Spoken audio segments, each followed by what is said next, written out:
We'll just give it another minute or so while people enter from the waiting room. Still see a few people there.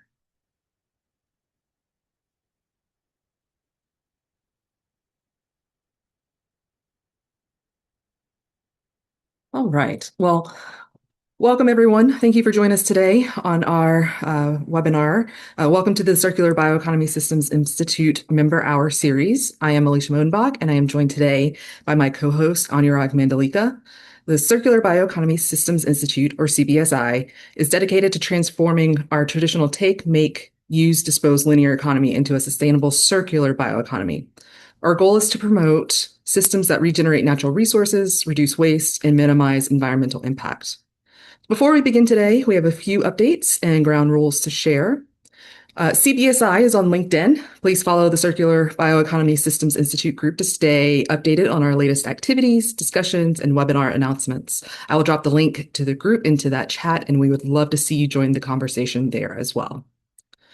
To ensure a smooth session today, please keep the following ground rules in mind. Please keep your audio muted during the presentation. If you have any questions, feel free to add them into the chat at any time.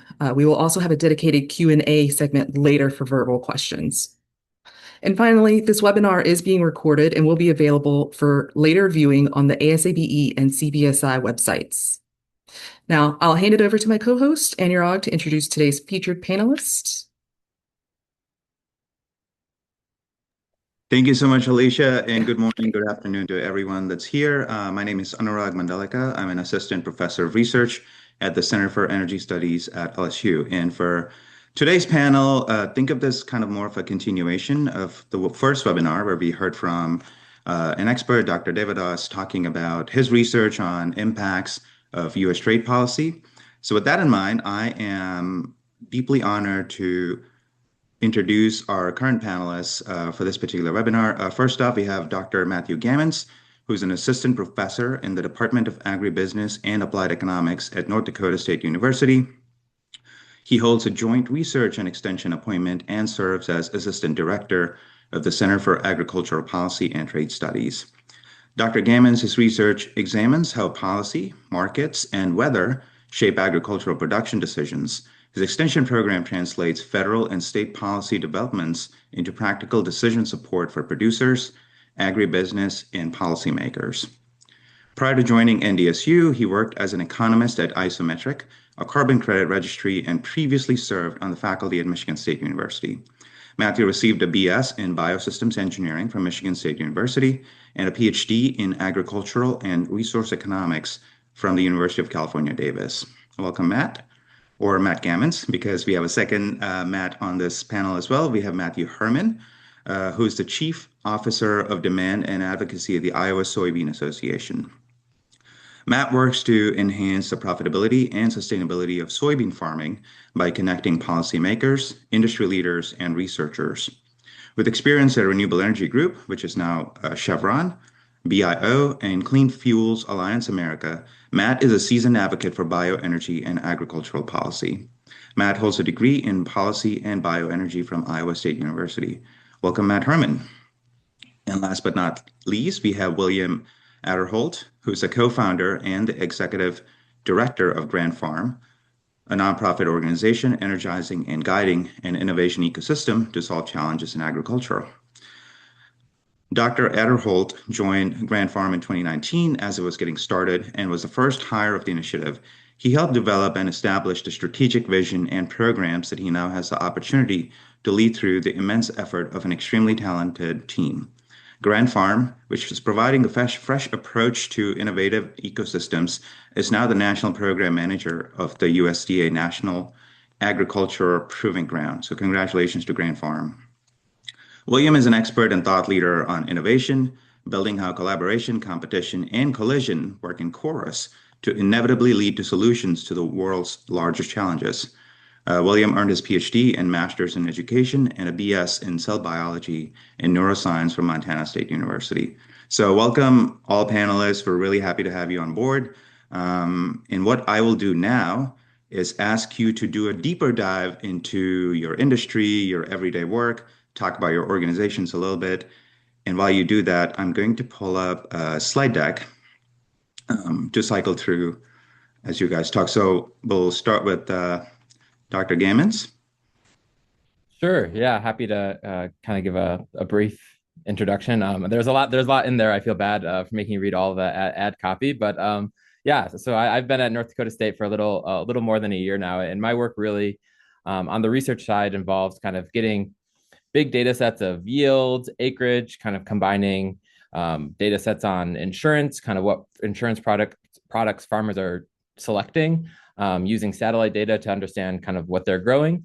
And then obviously, price data and yield data to understand kind of what they're getting at the end of the day to build models to understand what the impacts of different policies might be. So there's obviously you could rattle off a long list of kind of all the different policies and how they intersect. A big one that I'm working on these days is 45Z, so kind of a big new biofuel policy, and really trying to understand how this is going to trickle through a supply chain, from a grower to a crusher to a refiner. Kind of how is this kind of these new resources that are being directed at biofuels, how are they going to kind of be distributed throughout the supply chain? So that's just one example on the research side. On the extension side, it's this is a very agriculture heavy state up here in North Dakota. So I would say relative to kind of some other institutions that I've been at, there's a big focus and there's a big demand for kind of translating these policies and the analysis that we do into things that farmers and agricultural stakeholders around the state can really kind of sink their teeth into and understand, and either use for their own operation or use for their advocacy efforts as they kind of direct their industries either at the state level or at the federal level of policy. So that's kind of, I guess, the short story of what I do, and I know we'll dive into some more details. So I think people will get a flavor for the other things that I do as well. But really excited to be here. I do have a quick slide deck that you put together, Matt. Do you want to cycle through that now? Sure. Yeah. So Anurag asked if I wanted to do slides. So this is not kind of, I'm just going to tell a short story about soybeans. So we're only talking about soybeans. I hope that our discussion obviously is kind of a lot broader, but I just want to kind of tell a quick story to kind of frame how I've been thinking about some of these issues. So, I can go really fast. So this slide is just to communicate that like we have a problem. Brazil can grow soybeans cheaper than the United States can grow soybeans. That's true in North Dakota. That's true in Iowa. That people certainly can debate these numbers. You could probably argue up or down a dollar, even a buck 50 either way. But kind of no matter how you slice it, we have a cost of production issue, and Brazil has gotten very competitive very fast. So that's the point of this slide, is that we have a problem down south. If we can jump to the next one. And the reason that these kind of, why does Brazil even matter is because that soybeans increasingly are something that compete on a global market. So an increasing share, it's kind of, you can see the trade wars in here, and there's obviously been some ups and downs, but if you just kind of go back 20 years, we've had a big increase in the share of soybean products. This is both, beans and oil that are going to export markets. So, trade is a super big fraction of the demand. So it's something that, we can't afford to lose. So if we can jump to the next one. So this one's a little busy, so I'll kind of break it down. So what you have in the gray bars is a 3-year average of total U.S. soy exports over the past 3 years.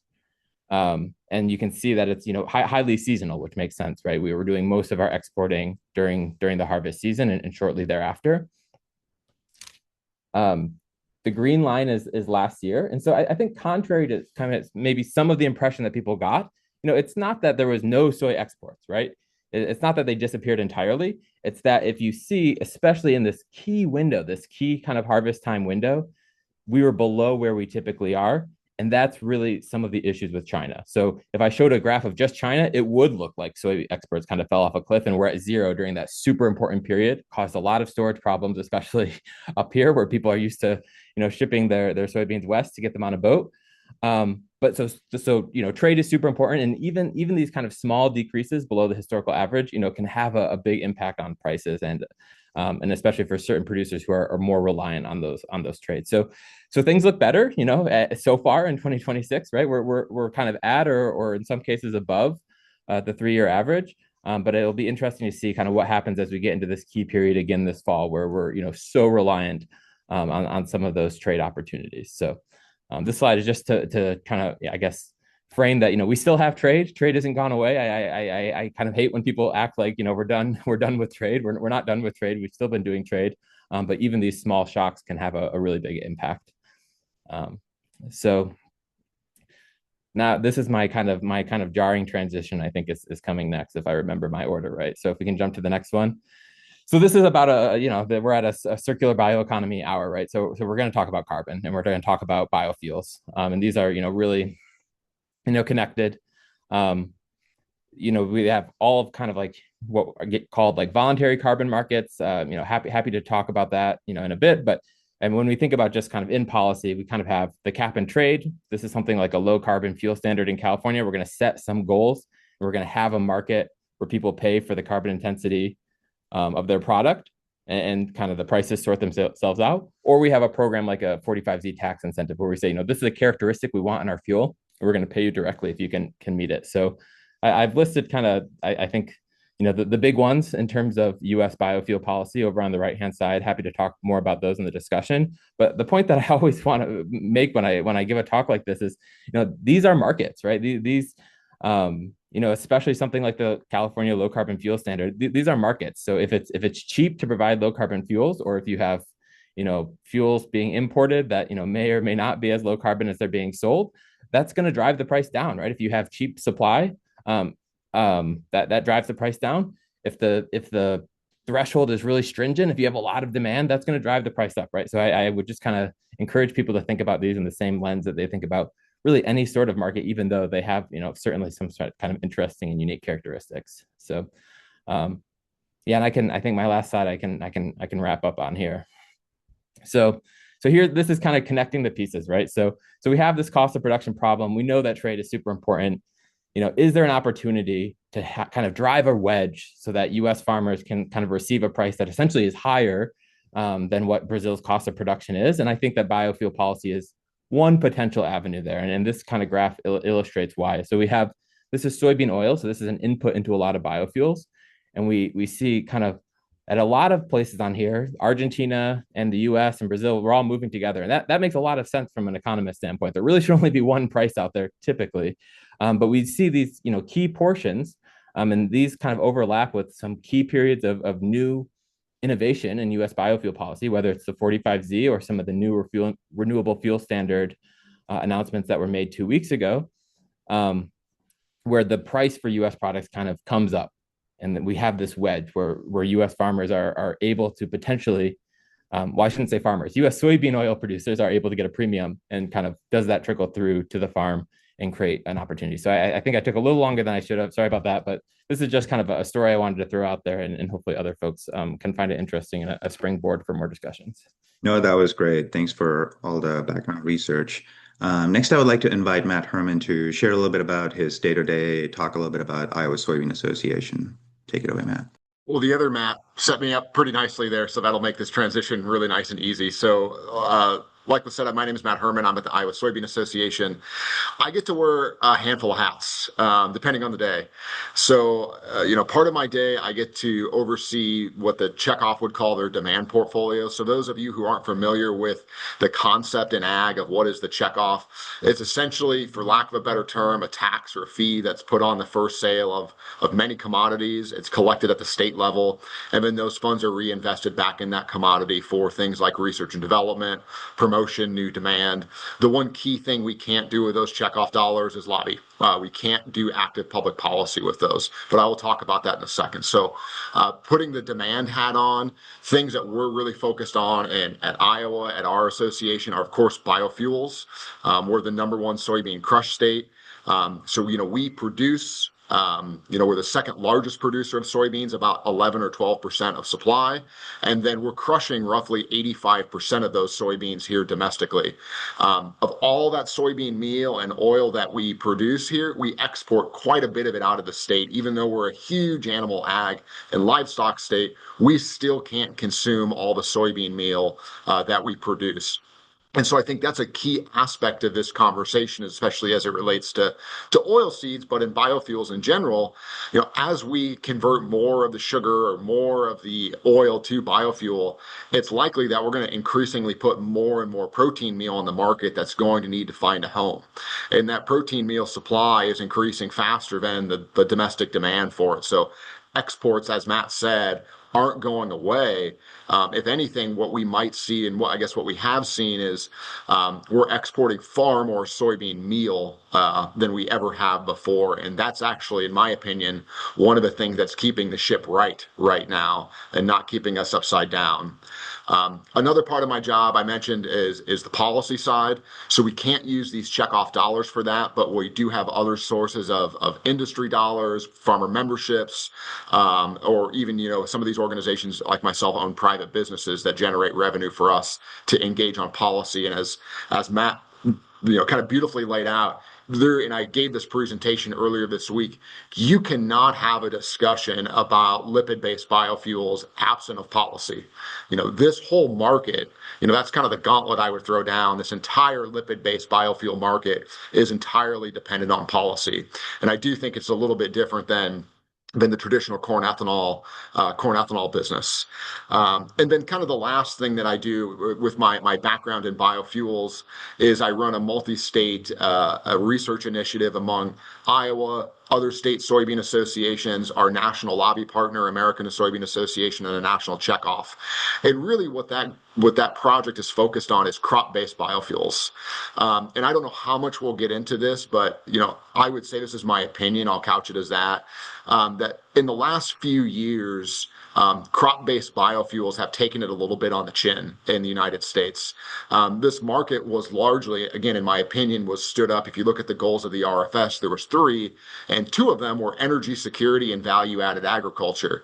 But different markets in different places, whether it's Europe, Canada, the United States, as policymakers set their policy targets, they generally have goals that they want to achieve.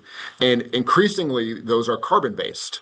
And a lot of the policies in the United States are trending that way, especially things like low carbon fuel standards.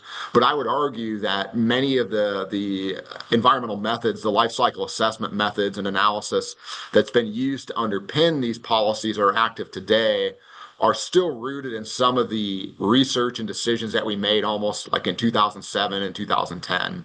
And so through that work, I'm really focused on making sure that crop-based biofuels get a fair shake, and that ultimately we in ag are actively spending our money and looking at ways to reduce the carbon intensity of these cropping rotations, and then making sure that that data and information makes it all the way from the checkoff or Iowa State University to the Argonne National Labs to the Department of Energy to GREET to California, and then all the way through into the model and into the market. So that's a little bit of what I focus on day to day. Thank you so much, Matt. I would like to welcome William to share a little bit about his day-to-day, talk about Grain Farm a little bit deeper than what I've introduced. So please take it away, William. Yeah, I'm really grateful to be here. Grand Farm, 7 years old. We're a nonprofit focused on solving challenges in agriculture. And the conversation we're having today is one of those challenges. Last year, as we saw markets begin to decline or continue to decline, storage conditions becoming really tough, especially with a lot of the northern storms that we had in the country. And now looking at some of the continued trade wars, but also some of the access of shipping, all those things are playing into a weird spot for our growers, right? And so it's a mixture of markets and supply, but one of the things that we can control on the Grand Farm side, being more on the farm focused side, is how do innovators understand what's happening with growers? And so we were able to do things like reverse field days last year, where we took innovators out to farm locations, and we kind of called it like the Apollo 11 activity. What is on the farm site that they can use today to make a difference in some of the challenges they're facing? Not things that were going to take millions in investments, things they might already have. That's the way that we approach innovation. It's not just about the newest, latest, greatest robotic drone that looks awesome. It needs to be solving a problem, and it needs to matter and be reliable and consistent for the grower. And so we look at things like getting feedback to innovators on a regular basis, and finding ways to test things out and to make sure that they're doing what they say they can do. So Grand Farm at its core is a global ecosystem. We're taking startups, investors, corporations, researchers, and we show them the problems that growers are facing. We go out to these grower groups like soybean associations, understand what are the challenges in soybeans, and we expose those groups to what those challenges are. Then we have test beds really around the country we're partnered with, but here in North Dakota as well, that we remove the friction from testing in those environments or on those problems in those environments. And so each region is going to have its own different challenges on different soil conditions, different crop rotations, different things that you need to take into account like weather. And so you want the technology tested at those different spaces. For Grand Farm, because we've been engaging in this program management activity, because we partnered with UGA to create UGA Grand Farm with the University of Georgia, for instance, we were approached by the USDA to be the national program manager for the National Proving Ground, the USDA's National Proving Ground. This Proving Ground is going to test technologies to make sure that they're doing what they say they can do and are reliable and consistent. We're going to be taking the stakeholder groups like Soybean Association here and understanding what they're facing nationwide, understanding then what is the landscape of people solving that challenge, and then finding land grants to partner with to actually test out those technologies to say, hey, these are products that actually work in that or these are products that can solve that problem in a reliable way. A big focus of this is on profitability. Not only are the markets in a bad spot right now, but fertilizer costs are rising. Input costs as a whole, including labor, are rising. And so it's no longer about what I call yield chasing. It's not just about putting more stuff into the supply, it's increasing that margin for growers. And I think that comes from a lot of the things we're looking at in technology. The promise of artificial intelligence, for instance, being able to help drive that increased margin.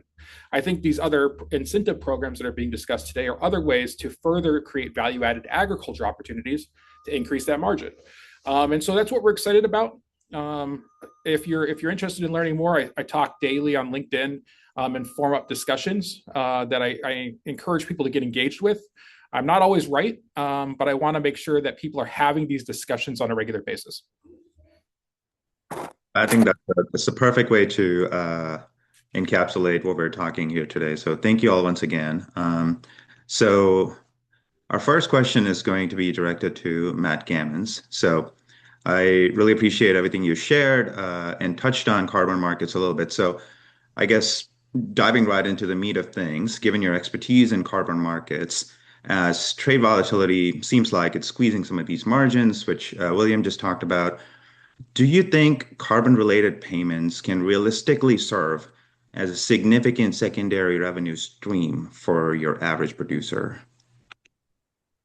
So the very short answer to that question is no. I mean, carbon is not going to be a lifesaver to U.S. farms or any farms, frankly.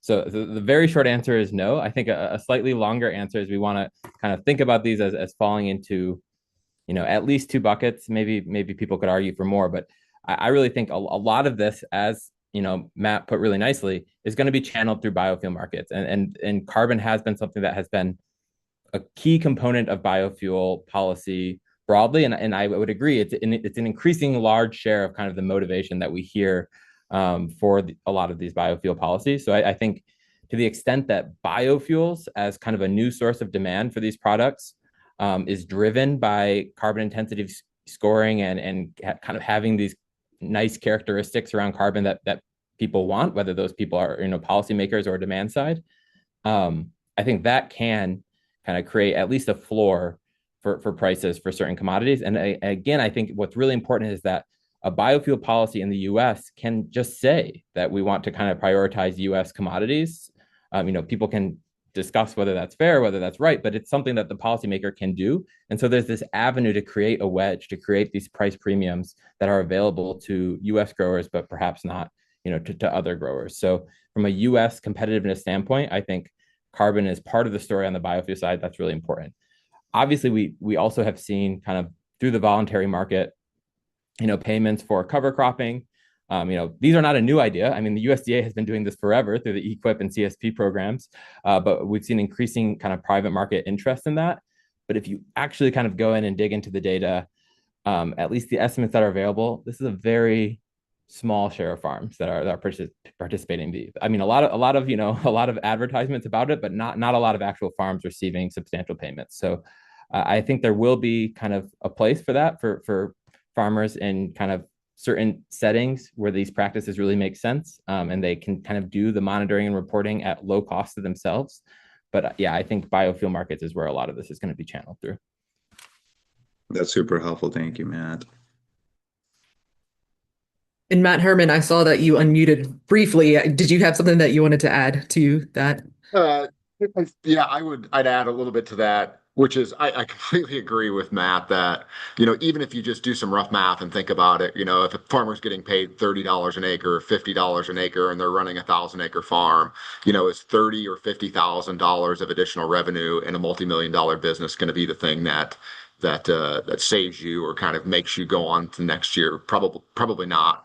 On your point too on biofuels as kind of the driver of this, I have to largely agree, and I'm not saying it's the right thing, but I think it's the policy and the social decision that we've made, because there's so many people and there's so many needs, right, to green up the agricultural sphere, right, reduce emissions, and I think the food companies and Congress, for example, would be really hard pressed to go forward and put forth a bill that's going to put a tax or a levy or do anything that's going to increase the cost of food. That's going to make that, put an obligation on the PepsiCos or your Lay's potato chips. Now, on the flip side, we've been doing that on energy now for 20 years. And we kind of all socialize this cost at the pump. And so I think this is just another iteration of that. One thing I have to kind of harp on a little bit, though, is I think we've got to be really mindful about the signals and the models and the methods that we're using to create these climate smart agriculture. As Will can attest, what we do in Iowa couldn't be more different than what goes on in North Dakota. Actually what happens in eastern Iowa is very different than even what happens in southwest Iowa.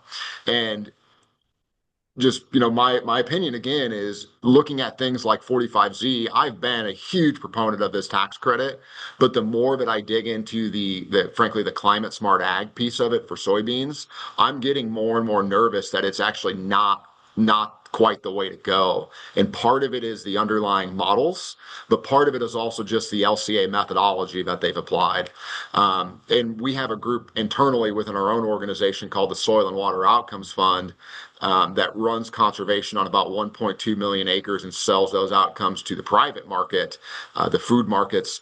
And when you look at, frankly, the rigor of the modeling that the food companies are requiring, the level of MRV, it's in a whole different realm than what is being proposed or is discussed under this Treasury rule. And I think that's just something we've got to at least have a conversation about, to Will's point. I might not be right, I'm probably wrong, but it's a fact, and we just need to have it out there and talk about it.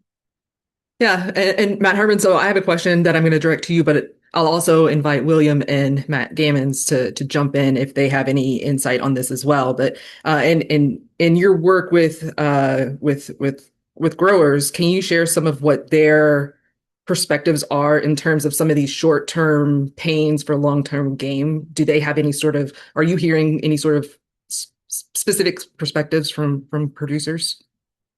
Yeah, and we could take this conversation a whole different way. I'm gonna take it kind of through just the trade and policy lens here for a second. And I don't mean to be political, right? But I think it's part of a political question, which is, it's no surprise, right, that farmers and growers across the Midwest supported the president in droves, right, and really helped him get elected. And I think that they all recognized, based on his first term, that there was going to be some short-term pain. Their hope it was going to be short-term to get some gain, to get some potential better trade deals. As Matt pointed out, soybeans are so heavily dependent upon the export market. Now kind of have say, how do I characterize their patience, right? Or how do I measure their patience? I think one way to measure it would be liquidity. They are going to be eating through liquidity on the farm as they are selling under their cost of production. Now, I believe in what I hear from my board and farmers. Our farmers are much more better capitalized than they were in the 80s. They're much less levered.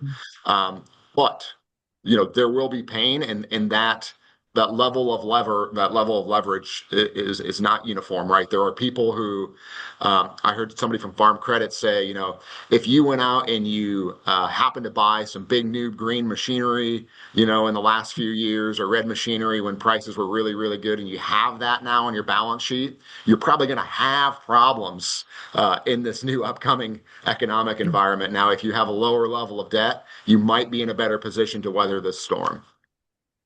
But then it's all very regionally dependent too. Like Will's laid out, the price differentials and basis levels are all over the map, especially between places like Iowa and North Dakota.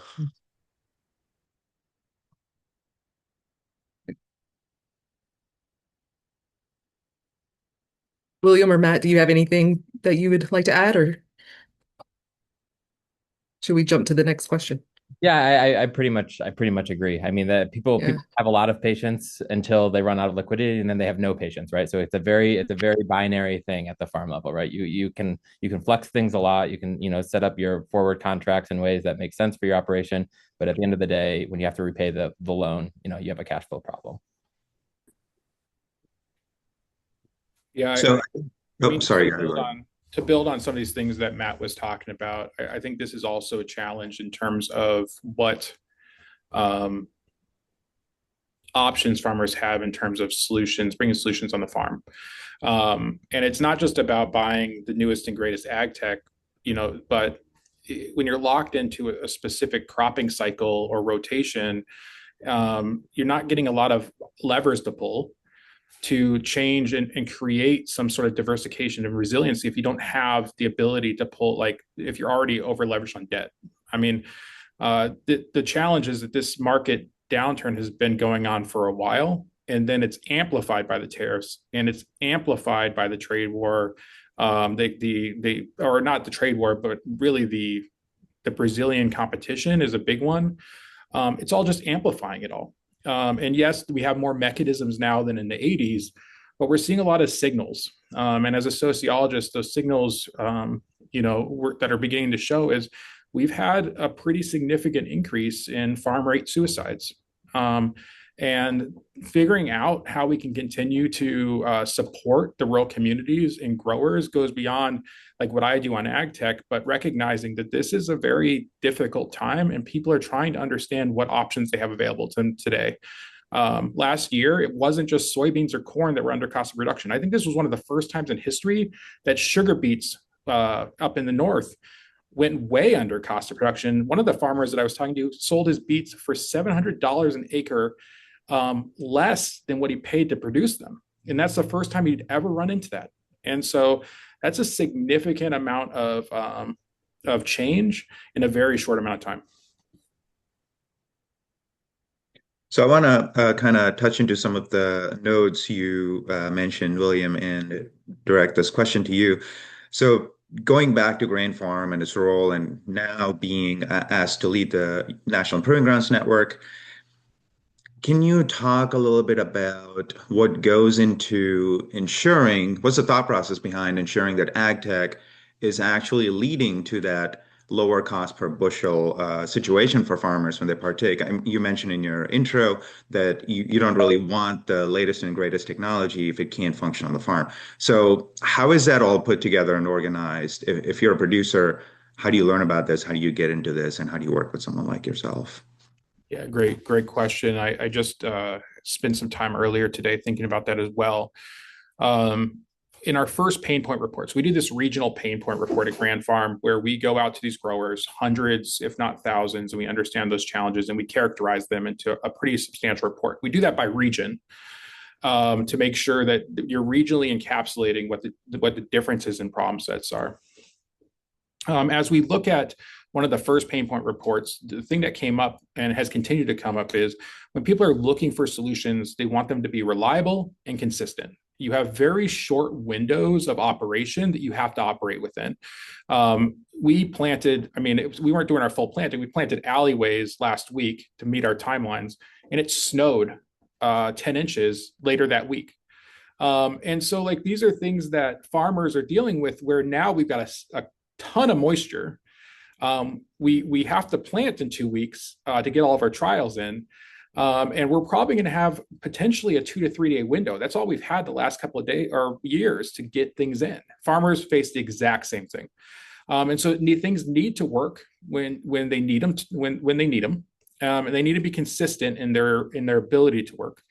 But that's just part of the conversation. The other one is it can't be too disruptive to the workflow. One of the reasons why I bring people out to farms is because, sure, they have this amazing idea, and yes, it could maybe solve that problem. But if they don't understand where it fits into the day-to-day workflow of a farmer, it doesn't matter if it's going to be disruptive.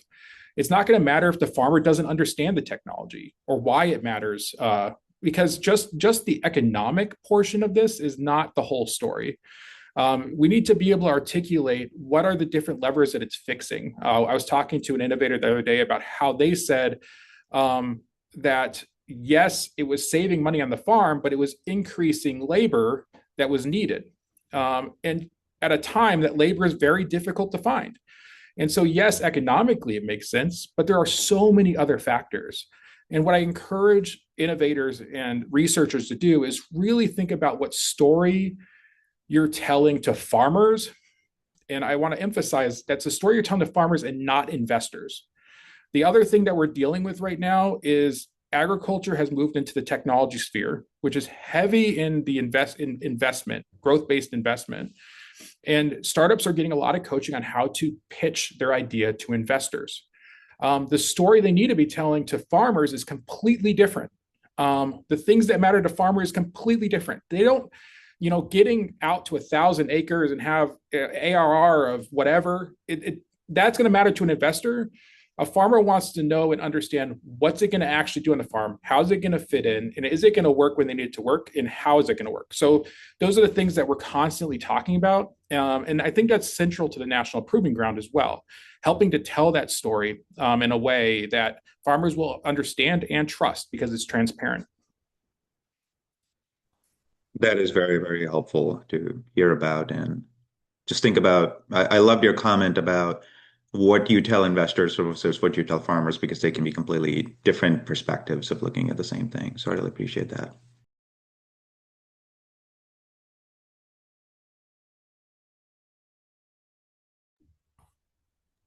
I have the next question to Matt Gammans. If I can pivot a little bit and bring together a few of the things we've been talking about. I like that William brought up the sociological perspective of things. So, Matt, we keep hearing a lot about the need to shift from like a 5-year cycle to a generational cycle. And if this were to occur, what would, from a policy perspective, a generational trade policy look like for a grower who's trying to plant their near-term investments, particularly capital investments? And by the way, this question, I think would resonate with all of our panelists. So please feel free to take a stab at this too. Yeah, I wish I had a great answer to that question, but the reality is that I think it's tough to design a trade policy that's generational. It's there's parallels of this in the domestic policy conversations too, where obviously, people want certainty. They want to be able to have long planning horizons where they know that there's going to be kind of a stable market or a stable policy or a stable set of benchmarks that they need to hit with their product. The reality is that, these are dynamic markets and demand can shift quickly, and kind of the geographic location of different economic industries can shift quickly. And I think that, yes, we need stability. I think that, kind of a stable relationship with China is going to be very good, and something that, if it comes to pass, would be beneficial. I'm not saying that it will. I'm just saying that that's going to be a key piece of any sort of, I think, generational trade policy. But the reality is that these markets are going to continue to be dynamic. Brazil is going to continue to, their agricultural system is going to modernize and change. That doesn't necessarily mean that their costs are going to go down. Their costs might go up if their land prices increase, but it's going to change and things aren't going to stay the same. And that the same goes for, China kind of staring at a demographic cliff. What does their pork production look like in 15 or 20 years? I think we just don't totally know, and that's going to preclude kind of some sort of stable policy. Maybe that's too pessimistic, but I think the reality is that things are just going to continue to change. So I think we're going to continue to revisit these conversations, every 3 years, every 5 years. And I think before I let Matt and William respond, if you can think a little bit more about, it's got to be holistic, right? I mean, we talked about how important crop-based biofuel policy is going to look like. So just adding more into that generational question, and I'll let the three of you take it away from here. And I think it's just not trade policy, right? It's policy, period. It's policies that influence markets. And so just a couple examples to give you. Matt mentioned the low carbon fuel standard in California. That's kind of California's one of their premier policies to reduce emissions in transportation. A couple things that they've done really, really well, in my opinion. They gave us a 10-year runway when they first built the program. That created a lot of market certainty. When we did see oversupply in the marketplace coming out of COVID, one of the things that they instituted after much discussion was this concept of an auto acceleration mechanism. So basically, there's a compliance curve that's set, but that compliance curve can automatically adjust if certain markers of oversupply are hit.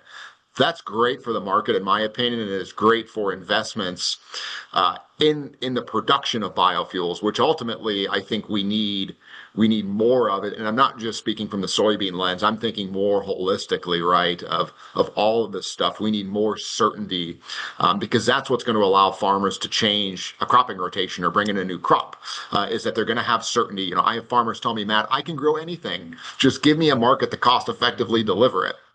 Yeah, but then you compare that to the renewable fuel standard, which I would argue is a much more significant policy from a national perspective. And we're doing this on 1-year timelines, 2-year timelines, maybe 3. And when we do 3, we don't quite get it right. And that creates huge amounts of investment uncertainty in this and dramatically influences commodity prices. And then more specifically on the farm side, we used to have a regular 5-year farm bill, and it wasn't that we waited till year 5 to start discussing it. We would start discussing it a couple, 2, 3 years in, right? So we had a plan at year 5. Yeah, and I hear that conversation, like after OB3 this last summer, the farm bill could be dead, right? Will it ever come back in the way that it was before? I'm not gonna venture or wager a guess on that. That would be a losing proposition for me.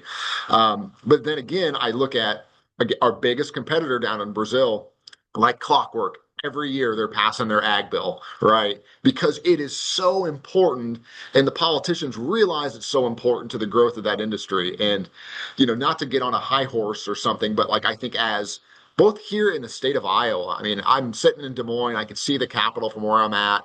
The number of legislators that are elected that are still in agriculture is diminishing every day. And it's the same story, but at a higher magnitude federally. So that's a problem if we want to have this regular routine, not even policy support, don't take it as like a subsidy, but just certainty in what the market reality is going to be. And I think this is the same. So I was just at DC, at the White House, talking about AI policy, but I think this is exactly the same. In talking to farmers, they're frustrated that they're playing a game that's a really complicated game to play, and in the middle of their turn, rules are changing, and it feels like you're getting cheated year over year because the rules changing year over year. And in talking to many of them, they wouldn't care if the tariffs are in place or things like that. They just want consistent rules so that they understand what they can rely on, that they know that when they're all business owners, that they know when they're making decisions that early that spring, that in fall those decisions will come out with some level of reliability or consistency, so that they're not getting really screwed over at the end of the year. And that's the challenge, is we're not even talking year over year anymore. We're talking like month by month changes to a lot of really important things that farmers are dealing with. And I can't even imagine. I mean, I run a nonprofit. I do a lot with the federal government, so a lot changes. But I couldn't imagine trying to run a farm in this environment and having to make those decisions that impact my family. I want to build on that and kind of tie back to one of Matt's opening slides where he talked about, we basically bring all these commodities to market in the fall, and that's our main export window. If we wait till kind of this time of year or a few months earlier, that's Brazil's main export window. So we're competing with their cheap crop. And so if you think about the cash flow cycle, many of these folks were depending on making good cash flow in the fall then to have enough cash to do things like procure fertilizer, procure seeds, maybe do a fall application, all these things. Uh, and when they saw their prices basically collapse underneath of them during the middle of harvest, a lot of people tried to sit on inventory with hopes that prices would recover and they'd make a little bit more money, right? And so that was kind of their thinking last fall. Well, then what happened February 28th? We decided to go to war, and prices for things like fertilizer just went through the roof. So you had a lot of folks last fall who normally would have contracted for fertilizer, priced it, paid it for delivery in the spring, and now they're going to their co-ops and their fertilizer dealer, and if they can get it, it's an if they can get it, the price is several $100s a ton more, and that just wasn't in their balance sheet. So, it was kind of like they lost or they lost. They either had to sell their commodity at a ridiculously low price, or now they're in this position to have to pay so much more this fall. And I have no doubt that it's going to affect acreage planting this year, and at least yields on the corn side. I'll be interested to see what fertilizer supply looks like when it comes to do side dressing this summer. Well, we're seeing that in planted acre predictions as well, Matt. I mean, that Yep. we're seeing a reduction in corn acres in the millions, increase in soybean acres in the millions. A lot of that is soybeans is a much more nutritionally kind of a resilient crop. I know some local farms that are not going with fertilizer this year, planting soybeans just to like year over year planting soybeans, just to maintain some of their financial.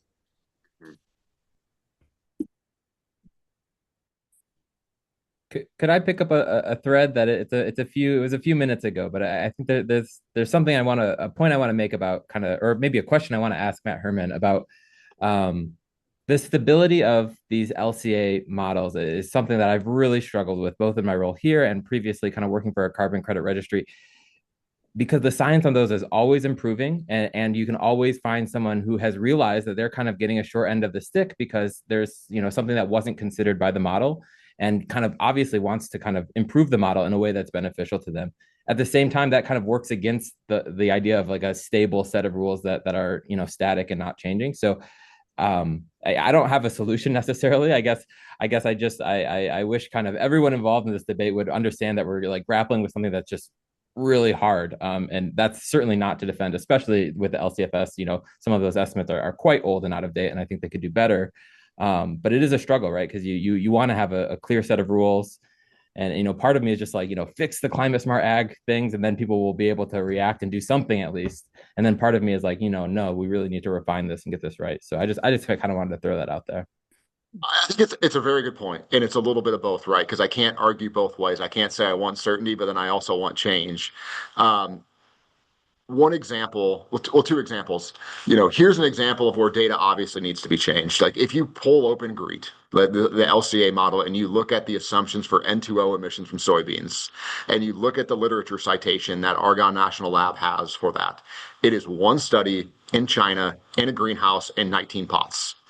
And that is what we're using for the assumption for N2O production for the entire U.S. soybean crop. So I think there's a safe argument to say, like, whether the number goes up or down, like, we need a better estimate. And that's something that we can work with Department of Energy to generate, and USDA to generate that data. More practically speaking, from a programmatic standpoint, I would encourage everybody to look at the British Columbia's low carbon fuel standard. It's just as old as the California low carbon fuel standard.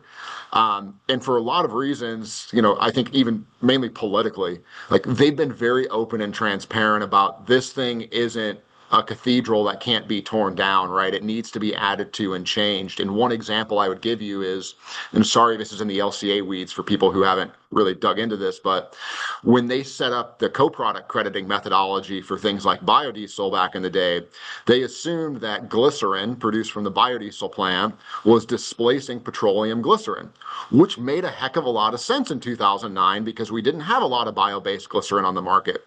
Now you fast forward 20 years, and we're making billions of gallons, excuse me, of biodiesel, and therefore billions of pounds of bio-based glycerin. So the question still holds, like, are you actually displacing petroleum glycerin? Do you still get that co-product credit? Or should we maybe move to like a mass or energy allocation, something that's different? And that's exactly what they did. And so they did a consultation with stakeholders, with the marketplace. They set a very clear signal for like a year. Hey, we're asking this question, and here are the potential outcomes. And then they set forth a rule, and then they put the implementation date in the forward. And those are the types of like science-based, you know, I hate to use this word, intelligent conversations that we need to be having in this space that aren't just politically driven. And it's difficult. And it's just, frankly, some jurisdictions are much better at that than the other. But, you know, no matter what the science says, in my opinion, there'll always be a political aspect of this that's driven by the local jurisdiction and the local regulator that we have to just accept. Because they have policy goals, right? And that's their prerogative. William, I see you added a few additional thoughts in the chat. Do you want to address any of them here? Just some things that kind of like spun up.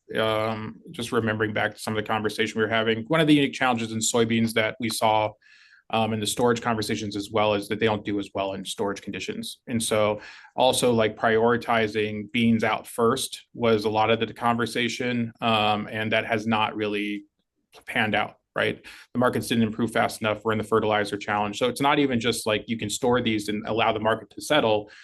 They go bad much faster than corn. There's a lot less options on the storage side. One of the things just that I didn't mention in terms of national proving ground was that this year one of the first crops we're doing is soybean. So we're testing weed management solutions in soybeans at a couple of different locations.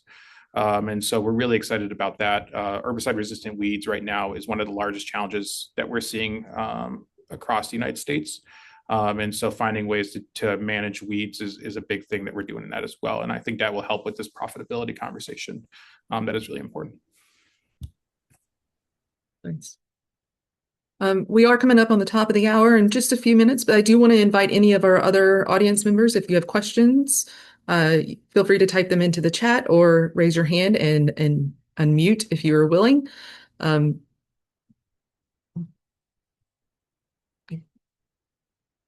Thought I saw some movement, but maybe not. And Anurag, do you have any last questions? Should I wrap up with something or? Yeah, if no one in the audience has a question, I do want to invite our panelists to maybe share a few words on we talked about policy a lot. I mean, if you did a word cloud, that would be probably 50% of what we talked about, right? So in that context, like, how should we engage the people that are on this call? And just don't say vote and be done. Like, how do we engage with this process? What's the best way to support U.S. agriculture at this particular time? How do we ensure that people realize what a realistic option biofuels is if you're a grower? So, yeah, I guess kind of bring us to a close with I'm not going to say feel-good conclusion, but at least uplifting, if that's the right word, but more like a productive sort of endpoint. As a nonprofit, Grand Farm doesn't take policy positions. So I want to be clear about what I'm saying is not policy positions, but the way that in these conversations that happen often in like DC or at state levels, what I encourage a lot of people to do is not just think about like the fear-based approach to policy creation or just saying what is wrong with existing policies. It's really important to think about the way to set up a positive framework and positive parameters. If we can set up positive parameters then it allows people to know what the bounds are that they can operate within. And it's not just farmers in terms of how they engage in their farm level, it's innovators in terms of what they're innovating towards. Again, if the game rules are changing and you just spent millions and millions of dollars creating a solution, and then the rules make it so your solution can't be adopted, that's devastating. It could have been something very meaningful for growers. Similarly, if growers are engaging in certain practices and then they're told they can't do those anymore without any sort of like time to change, those are things that, again, create really significant harm. And so defining positive parameters and working with stakeholder groups to do that versus just fear-based parameters is really kind of an approach I like to see. And I've seen it be very effective on the Hill. Yeah, if I can add just I'll try and be super brief. I mean, so we haven't talked about SAF or kind of bio-based marine fuels, but I guess I just want to throw something out there that these are huge potential markets. So there are so many products that you can make with agricultural products that are more expensive than petroleum, but are good substitutes. So think about that. So they're more expensive than petroleum fossil-based products, but they're lower carbon scoring, and it's possible, right? Or it's at least increasingly becoming possible. So I guess there's a huge ocean out there of opportunities. In fact, the ocean is too big, right? So there's just no way that we could grow enough to kind of fill every possible niche where biofuels might have a slot. So I guess I think there's a lot of opportunity. I think the industry needs to be kind of hold two things in mind at the same time. Is one is be nimble and able to pivot. And so kind of build flexibility into these plans. And then the other is ultimately there will need to be choices made of like, where is the industry going to focus their attention to try and say like, no, we think biofuels belong in here. And we're kind of willing to let this go to electrofuels or just stay fossil for a while, or kind of, not compete in that arena. Because I think it's not going to be 100% biofuels everywhere, but I think there's certain places where biofuels profile and their cost competitiveness are going to be really desirable. So I do think that there's opportunity. I think if I can add, sorry, Matt, just to a statistic I read today was that jet fuel prices are approximately 2 times what they were before the war. So just highlighting that price point that Matt Gammans brought up. And yeah, I mean, volatility, geopolitical risk, these are all things that need to be taken into consideration if you're talking about policy. That said, I would love if Matt Herman was to have the final word on this and bring us to a close. I don't have the perfect numbers on this, but to your point, Matt, I think the last time I looked at this, when you stacked up the global diesel, jet fuel, and marine market, basically markets that lipids could serve, or really anything, a lot of other things. It was something like 650 or almost 700 billion gallons a year. It's this massive number. And then you're thinking like we're making 30 some billion gallons maybe globally of biomass-based diesel. So there is not a world where without significant demand destruction, right, that we're not we're fulfilling a huge part of this. So, taking it from a positive light, to me, we're going to need innovation in this space. And so many times, I mean, we have to be cognizant of policy, but I also wouldn't suggest that we let it be the be all end all barrier. Policy can be changed. It can be modified. Some things are much harder to change than others, but I think that's just as we engage in whether it's research and development or new technology, it's understanding, is that a block, or is it a block, or is it a bridge, right? Is there an opportunity there? Or is it impassable?